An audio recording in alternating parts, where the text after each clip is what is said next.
1. Berdasarkan Pasal 27 Ayat 2 Undang-Undang Dasar 1945, yang berbunyi, setiap warga negara berhak atas pekerjaan dan penghidupan yang layak bagi kemanusiaan, sikap integritas seorang karyawan dalam bekerja yang paling sesuai adalah A. Selalu menjaga hubungan baik dengan rekan kerja, B. Menjalankan tugas dengan profesionalisme dan bertanggung jawab, C. Menggunakan fasilitas kantor dengan bijaksana, D. Menghindari pekerjaan tambahan yang tidak sesuai dengan deskripsi jabatan, E. Menghargai waktu istirahat dan tidak bekerja lembur tanpa alasan jelas.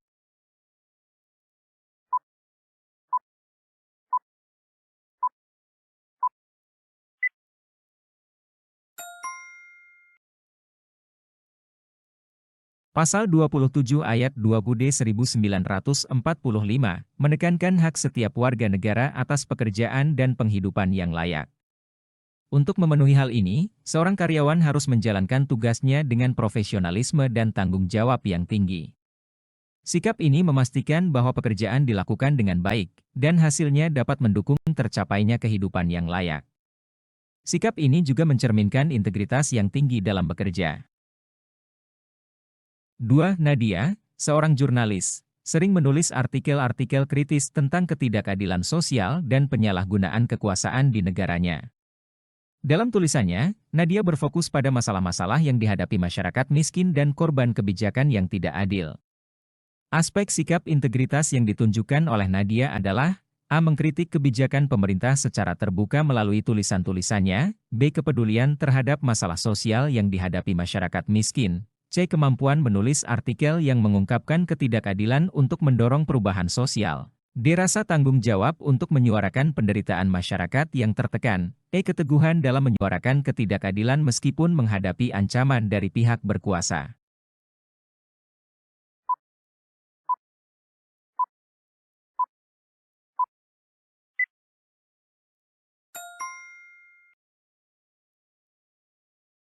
Aspek sikap integritas yang paling tepat ditunjukkan oleh Nadia dalam situasi ini adalah rasa tanggung jawab untuk menyuarakan penderitaan masyarakat yang tertekan.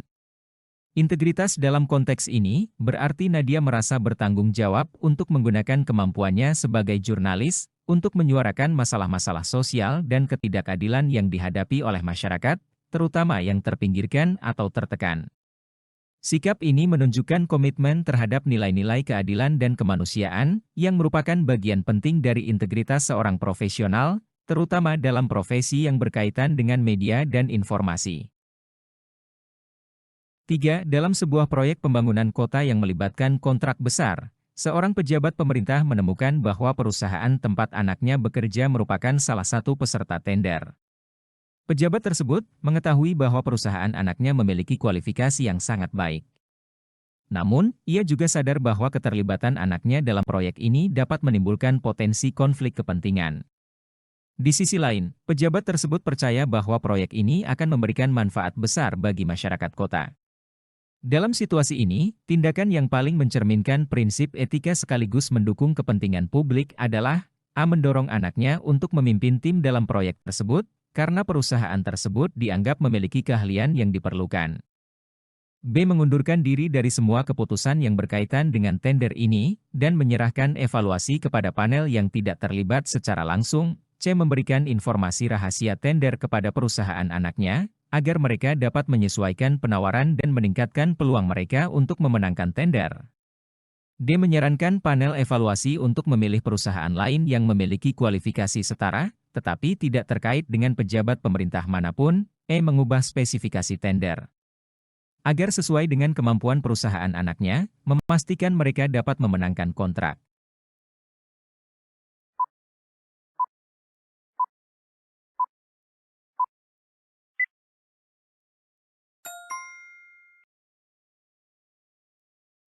Tindakan yang paling mencerminkan prinsip etika, sekaligus mendukung kepentingan publik dalam situasi ini, adalah mengundurkan diri dari semua keputusan yang berkaitan dengan tender ini, dan menyerahkan evaluasi kepada panel yang tidak terlibat secara langsung.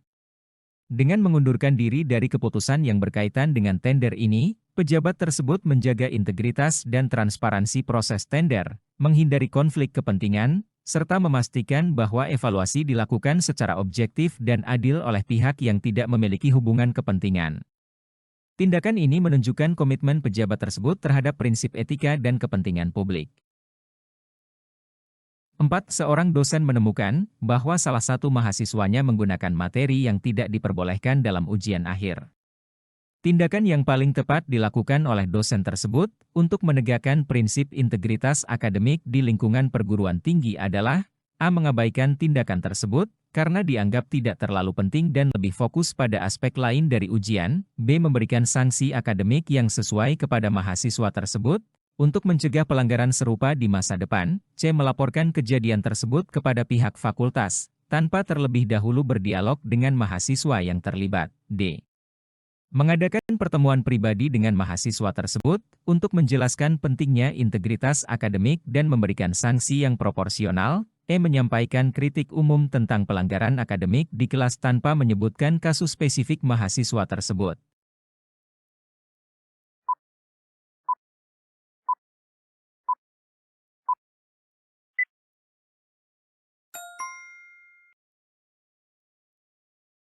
Tindakan yang paling tepat dilakukan oleh dosen tersebut untuk menegakkan prinsip integritas akademik adalah mengadakan pertemuan pribadi dengan mahasiswa tersebut untuk menjelaskan pentingnya integritas akademik dan memberikan sanksi yang proporsional.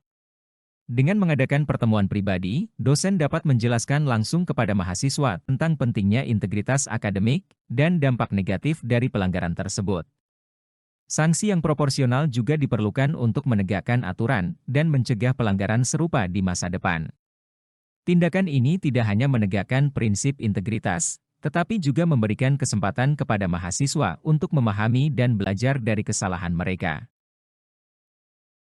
5. Seorang pemimpin komunitas terkenal karena berjuang untuk hak-hak pekerja yang tertindas, dengan mengorganisir protes besar melawan perusahaan besar yang tidak adil.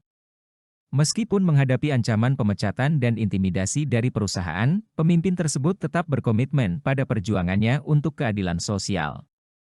Berdasarkan ilustrasi di atas, sikap pemimpin tersebut yang seharusnya diteladani adalah karena A. Mengorganisir protes untuk hak-hak pekerja, B. Tetap berkomitmen pada perjuangannya meskipun menghadapi ancaman, C. Mendorong pekerja untuk melakukan tindakan kekerasan terhadap perusahaan, D. Menghindari konflik dengan perusahaan untuk menjaga posisi, E. Menerima ancaman dari perusahaan dan berhenti berjuang.